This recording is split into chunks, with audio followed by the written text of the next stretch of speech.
No evidence of collusion between Donald Trump's election campaign and Russia, according now to the US Senate Intelligence Committee. On Wednesday, they briefed the public on the ongoing probe, looking into Moscow's alleged meddling in last year's presidential election. The issue of collusion is still open, that we continue to investigate both intelligence and witnesses as it relates to the Steele dossier. Unfortunately, the committee has hit a wall. We can certifiably say that no vote totals were affected. They did not, in any way, shape, or form that we've been able to find, alter that.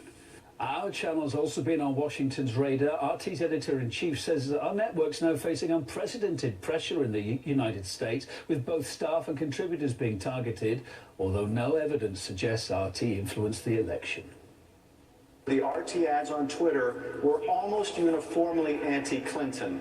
And those, I think you look at them and you have to conclude, no, there was a clear design in these ads. So that's one congressman's opinion. Yet on the same day, the Senate Intelligence Committee probing alleged Russian meddling said the complete opposite. There's no way that you can look at that and say that that was to help the right side of the ideological chart and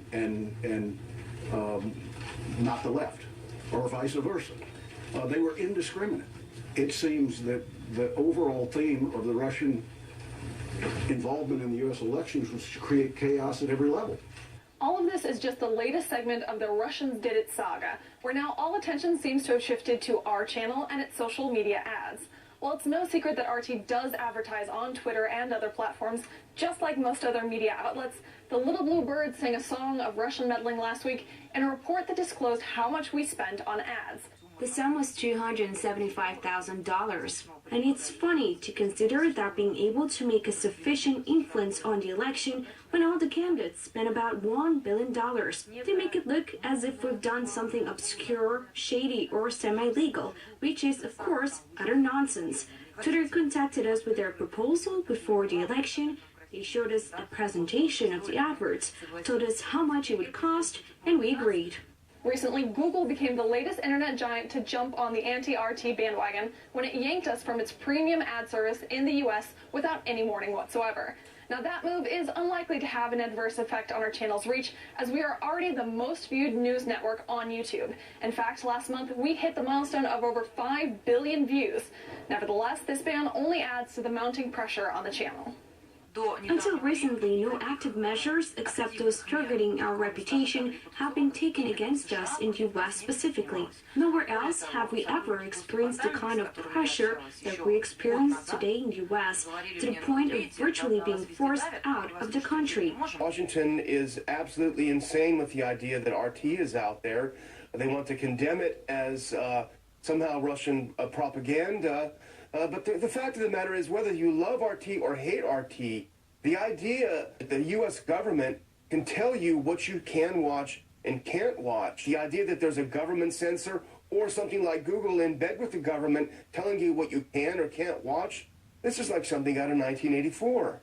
In response, Russia's Prosecutor General now then reportedly mulling over whether or not to declare some U.S. media outlets as unwelcome here in Russia. That could possibly see big networks being removed from Russian cable television, but would have no impact on bureaus and journalists stationed in the country, it seems. Also, the Foreign Ministry said, like-for-like measures are on the table.